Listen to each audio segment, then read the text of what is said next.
प्रधानमंत्री मोदी और सीएम योगी ने कुशीनगर हादसे पर दुख व्यक्त किया, पीड़ित परिवारों के प्रति संवेदना जताई। यूपी के फतेहपुर में प्रधानमंत्री मोदी की चुनावी जनसभा, सीएम योगी भी मौजूद रहेंगे। 23 फरवरी को चौथे चरण में फतेहपुर में होगा मतदान। गृह मंत्री अमित शाह आज फिरोजाबाद, मैनपुरी और लखीमपुर खीरी में करेंगे चुनाव प्रचार। करहल में एसपी बघेल के लिए मांगेंगे वोट। शाम को लखनऊ में पार्टी संगठन की बैठक में होंगे शामिल। करहल समेत मैनपुरी की चारों विधानसभा क्षेत्रों में आज अखिलेश यादव की रैली। करहल की जनसभा में मुलायम सिंह भी हो सकते हैं शामिल। शाम 5 बजे इटावा में लायन सफारी से भरतना चौराहे तक 10 किलोमीटर लंबा रोड शो भी करेंगे। यूपी के सीएम योगी आज झांसी, जालौन, कानपुर देहात और लखनऊ में कई जनसभाएं करेंगे। तीसरे चरण में 20 फरवरी को 16 जिलों की 59 सीटों पर होना है मतदान। बीएसपी अध्यक्ष मायावती का मिशन यूपी जारी। आज दोपहर 1:30 बजे बांदा में जनसभा करेंगी।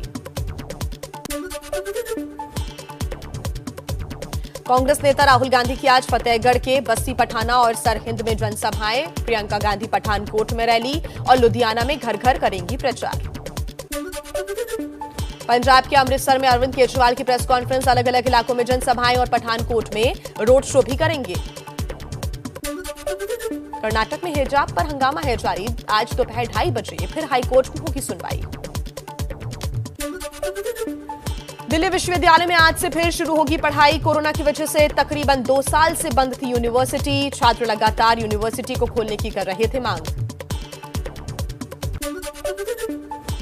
पंजाब के प्रचार में सीएम चरणजीत सिंह चन्नी ने कहा, यूपी बिहार दिल्ली के भैया को पंजाब में मत आने देना। केजरीवाल बोले, चन्नी ने यूपी बिहार के लोगों का किया है अपमान। बीजेपी ने भी निशाना साधा।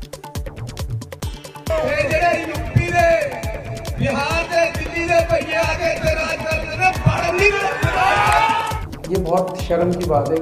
कांग्रेस की वही पुरानी मुगलों वाली सोच है कि फूट डालो और शासन करो। चन्नी के बयान पर सीएम योगी ने भी करारा प्रहार किया। कहा, यही कांग्रेस के संस्कार है। कांग्रेस की नीति विभाजनकारी, जनता करारा जवाब देगी। कांग्रेस ने जातिवाद, आतंकवाद, नक्सलवाद जैसे जख्म दिए हैं। ये कांग्रेस का संस्कार है। कांग्रेस ने देश को इतने जख्म दिए हैं, जातिवाद का, क्षेत्रवाद का, भाषावाद का, आतंकवाद का, नक्सलवाद का।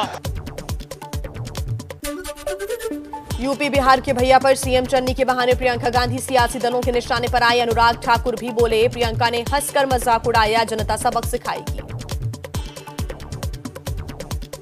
प्रियंका गांधी जी के समय पंजाब के मुख्यमंत्री ने उत्तर प्रदेश और उत्तर प्रदेश के लोगों का जो अपमानजनक बयान दिया है और इसको लेकर आपत्ति व्यक्त नहीं प्रियंका जी ने की, बल्कि हंसना शुरू कर दिया। इस चुनाव में उत्तर प्रदेश की जनता जवाब देगी। यूपी के झांसी में रोड शो और रैली कर सीएम योगी ने कहा, अब की बार फिर 300 पार। अखिलेश यादव ने कानपुर से भरी हुंकार। भारतीय जनता पार्टी की डबल इंजन की सरकार उत्तर प्रदेश के अंदर फिर से 300 पार के लक्ष्य को प्राप्त करेगी। क्या पहले और दूसरे चरण में ही समाजवादी पार्टी और समाजवादी पार्टी के गठबंधन ने शतक लगा लिया है। यूपी के कन्नौज की रैली में पुलिस पर भड़के अखिलेश यादव। मंच से पुलिस वालों को जमकर भला बुरा कहा। ए पुलिस वालों, क्यों ये कर रहे हो ये तमाशा? तुमसे ज्यादा बदतमीज कुछ नहीं हो सकता। संत रविदास की तस्वीर वाले मंच से पीएम मोदी ने यूपी के सीतापुर में रैली की। बोले, यूपी में बीजेपी का मतलब दंगाराज, माफियाराज, गुंडाराज खत्म। हर त्योहार मनाने की आजादी। यूपी में भाजपा सरकार होने का मतलब है दंगाराज, माफियाराज, गुंडाराज, इन पर बराबर कंट्रोल। पूजा पर्वों को मनाने की खुली स्वतंत्रता।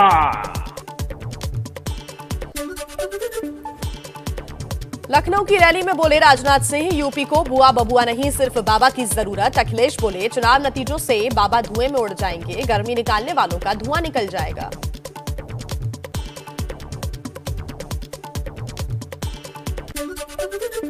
यूपी की रैली में मुख्यमंत्री योगी आदित्यनाथ ने अखिलेश यादव की तुलना कोरोना वायरस से की।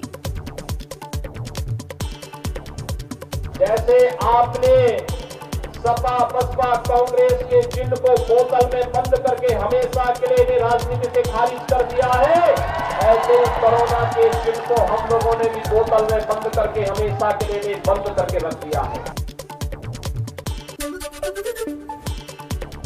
यूपी में महोबा की रैली में एसपी और बीएसपी पर बरसे योगी आदित्यनाथ, कहा दोनों पार्टियां गरीबों का राशन खा जाती थीं। सरकार में, बसपा की सरकार में, कांग्रेस की सरकार में, सपा की सरकार में सपा के गुर्गे सब राशन खा जाते थे। बीएसपी अध्यक्ष मायावती ने कहा एससी समुदाय के लोगों को आरक्षण का लाभ नहीं मिल पा रहा क्योंकि सरकार हर चीज को प्राइवेट हाथों में सौंप रही है जहां आरक्षण नहीं है। भाजपा सरकार की भी नीतियां व कार्यशैली अधिकांश यहाँ जातिवादी, पूंजीवादी एवं आरएसएस के संकीर्ण एजेंडे को ही लागू करने पर टिकी रही हैं। पंजाब के फिरोजपुर में गृह मंत्री अमित शाह ने चुनावी रैली की। बोले फिरोजपुर में मोदी रैली करने आ रहे थे तो कांग्रेस ने रास्ते रुकवाए। स्वागत करने की जगह पंजाब के मुख्यमंत्री ने उनका रास्ता रोकने का काम। ड्रग्स रैकेट में मजीठिया पर एक्शन को लेकर बोले केजरीवाल, कांग्रेस ने मेरी माफी का बहाना बनाकर नहीं की कार्रवाई, सरकार बनी तो ऊपर से नीचे तक सब पर होगा एक्शन। ये मेरी माफी को बहाना बना के कहते हैं, केजरीवाल ने माफी मांगी थी इसलिए हमने गिरफ्तार नहीं किया, ये क्या बात है? तो अगर आप आए तो मजीठिया पे वार होगा, नशे पे वार होगा और नशे में जो भी इन्वॉल्व है ऊपर से नीचे सबके ऊपर वार होगा। सरकार गिराने की साजिश के संजय राउत के आरोपों को बीजेपी का जवाब। नारायण राणे बोले उद्धव ठाकरे की जगह सीएम बनने का सपना देख रहे संजय राउत को अब गिरफ्तारी का डर सता रहा है। गायक नितिन मुकेश ने बप्पी लाहिड़ी को दी श्रद्धांजलि। पिछले साल हुई बप्पी दा के बर्थडे पार्टी की तस्वीरें भी शेयर की। बप्पी दा बहुत अच्छे नेक दिल इंसान, हंसमुखे इंसान थे और नाम बप्पी दा पड़ गया था उनका, मगर मेरे से 2 साल उम्र में छोटे थे।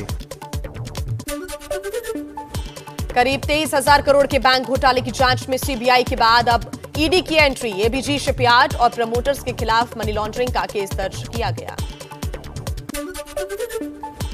एबीजी बैंक घोटाले में बीजेपी ने कांग्रेस पर साधा निशाना। कहा घोटाला कांग्रेस के जमाने में 2005 और 12 के बीच हुआ है, अब कार्रवाई मोदी सरकार कर रही है।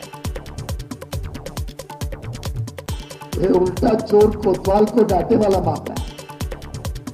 आप सभी अभी तक तो जानते हैं कि लोन कब दिए गए। ये लोन 2005 से 2012 के बीच में दिए गए। चीन की मोबाइल कंपनी हुवई पर आयकर विभाग का शिकंजा। दिल्ली, गुरुग्राम और बेंगलुरु में 2 दिन से छापे हैं जारी। टैक्स चोरी का भी आरोप। कर्नाटक हाईकोर्ट में हिजाब विवाद पर कल सुनवाई के दौरान मुस्लिम पक्षकारों के वकील ने कहा हिंदू लड़कियां चूड़ी पहनती हैं, क्रिश्चियन क्रॉस, हिजाब पर आखिर सवाल क्यों?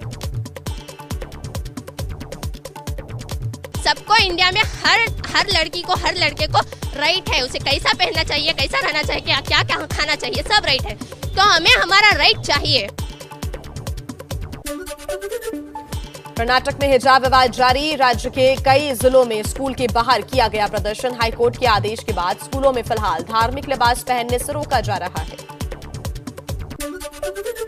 भोपाल से बीजेपी सांसद प्रज्ञा ठाकुर का विवादित बयान। कहा मुस्लिम महिलाओं को घरों में पहनना चाहिए हिजाब क्योंकि उनको अपने घरों में ही ज्यादा खतरा है।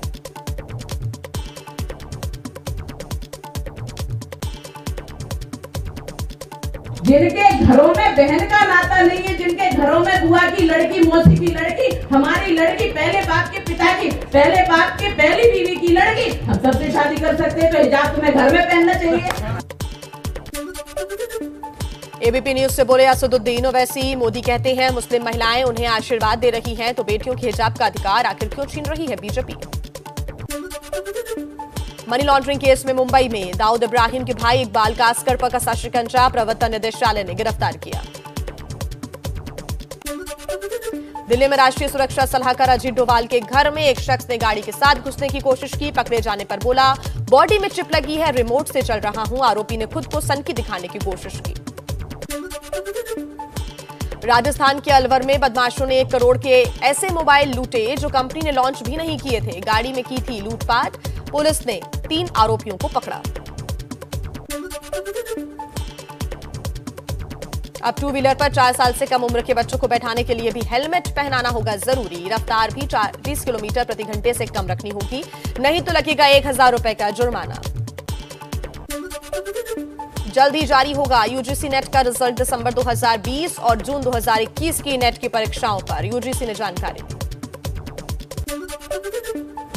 कोलकाता में खेले गए टी20 मुकाबले में भारत ने वेस्टइंडीज को 6 विकेट से हराया। टी20 के 3 मैचेस की सीरीज में भारत 1-0 से आगे। टीम इंडिया के कप्तान रोहित ने विस्फोटक पारी खेली। 19 गेंद पर 3 छक्के और 4 चौकों की मदद से 40 रन जड़े। ईशान ने 42 गेंदों पर 35 रन बनाए। सूर्य कुमार ने नाबाद 34 रन और वेंकटेश ने 24 रन बनाए। अपने पहले टी20 इंटरनेशनल मैच खेल रहे रवि बिश्नोई ने 4 ओवरों में 17 रन देकर 2 विकेट झटके और मैन ऑफ द मैच बने। रवि बिश्नोई ने 11वें ओवर में दूसरी गेंद पर रॉस्टन ट्रेस और 5वीं गेंद पर रोवमेन पवेल को पवेलियन का रास्ता दिखाया।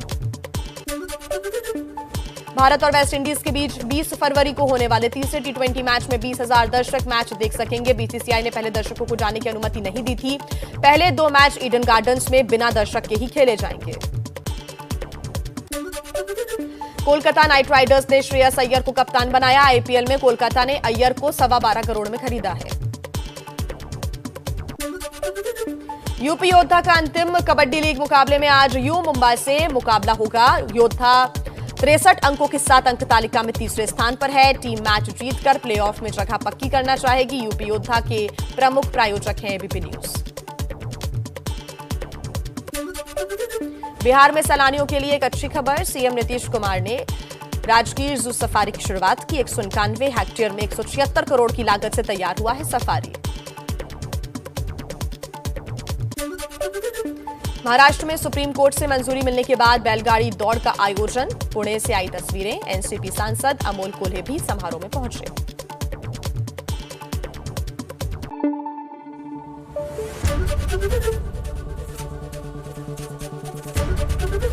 एबीपी न्यूज आपको रखे आगे।